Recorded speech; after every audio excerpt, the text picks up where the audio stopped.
received be included in the record. Without objection, I also ask unanimous consent to enter into the record the letter to the committee from the NAACP requesting that we conduct this hearing in the first place. Again, without objection. The gentleman from Colorado, Mr. Buck, is recognized. Thank you, Mr. Chairman. Ms. Owens, I'm going to direct these questions to you, if I may. I don't know that you've seen this, but it's a memorandum that the majority Democrats prepare for the committee members. And in this memorandum, they go through the various witness names and organizations that they represent, the Anti-Defamation League, Equal Justice Society, the Lawyers Committee for Civil Rights Under Law, and then we get to you. Oh my goodness.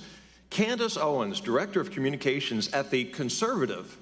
Nobody else is described as progressive or liberal, but you are described as a conservative advocacy group, Turning Point USA, and a conservative commentator and political activist known for her criticism of Black Lives Matter and the Democrat Party. I think you've caused my friends on the left to go to their safe spaces, and I'd love to explore with you a little bit of the reason for that. Do you consider yourself a conservative? I am a conservative, yes. Okay. Are you pro-life? I am pro-life. Okay. Does that trigger people when you see them, that they know that you're pro-life? It makes them very upset, and okay. Democrats hate me. Do you own a gun? Pardon? Do you own a gun? No, sir. When next time you come to Colorado, we'll take you shooting. Are you a Christian? Yes, I am. Are you proud of your family? I'm very proud of my family. Okay. Let me ask you something. Do you hate Americans with black skin color? Absolutely not. I actually love Americans with black skin color so much that I'm willing to fall on the sword 1,000 times for them to wake up and realize that we are being lied to, abused, and used by the Democrat Party. How about Americans with white skin color? Do you hate them? I do not, and that's a problem for people on the left. Do you hate Hispanics? I do not. Do you hate Asians? I do not. Do you hate lesbians or gays or anybody from the LGBTQ community? Nope, I've got all of that in my family.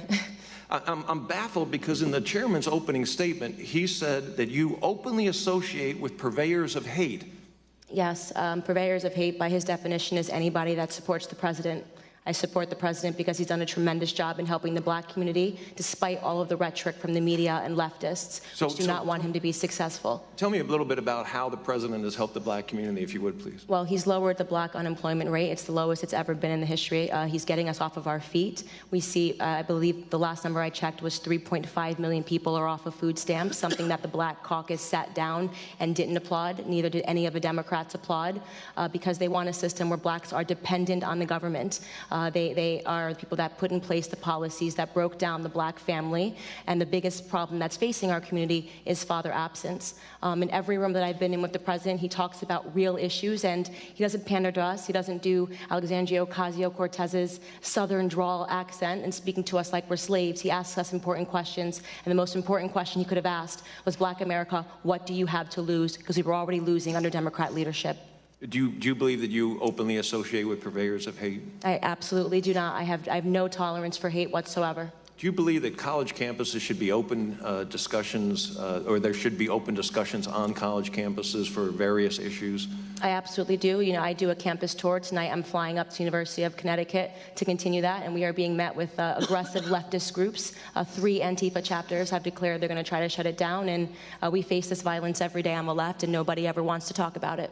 And I guess what I was going to ask you, you went on to explain it before I got a chance to, but have you ever been disinvited from speech opportunities at college campuses because of your conservative views? All the time. Is that a form of hatred, do you think? Of course it is, and we're not talking enough about political hatred in this country. We're not talking enough about conservative activists being attacked, like myself. We had a student whose dorm was set on fire for being a member of the Turning Point chapter, and all we preach is for free markets and capitalism as a means to lift the most people out of poverty. That is my belief, and of course, my main thesis is that black people do not have to be Democrats, and we are not owned by the left, and I understand that causes some people trouble. So, as a conservative, you've attended many conservative events and visited with many conservatives. And I am not denying for a moment that there are white supremacists and we should condemn white supremacists, that there are Nazis and we should condemn Nazis, that there are hateful groups all across the political spectrum and we should condemn those. But in your interactions with conservatives, have you seen hateful speech, bigotry racism among the conservatives that you've associated with? I speak in front of conservatives probably 3 times a week. I jump on a stage and I say everything pro-black, and they are so supportive and they applaud. All they want is for black Americans to realize that they are Americans first and foremost. Conservatives are patriots. The president is a patriot, and I'm a patriot, and there is no skin color in patriotism. Thank God we have you. Thank you very much for being here. Thank you. The gentlelady from California, Ms. Bass. Thank you very much, Mr.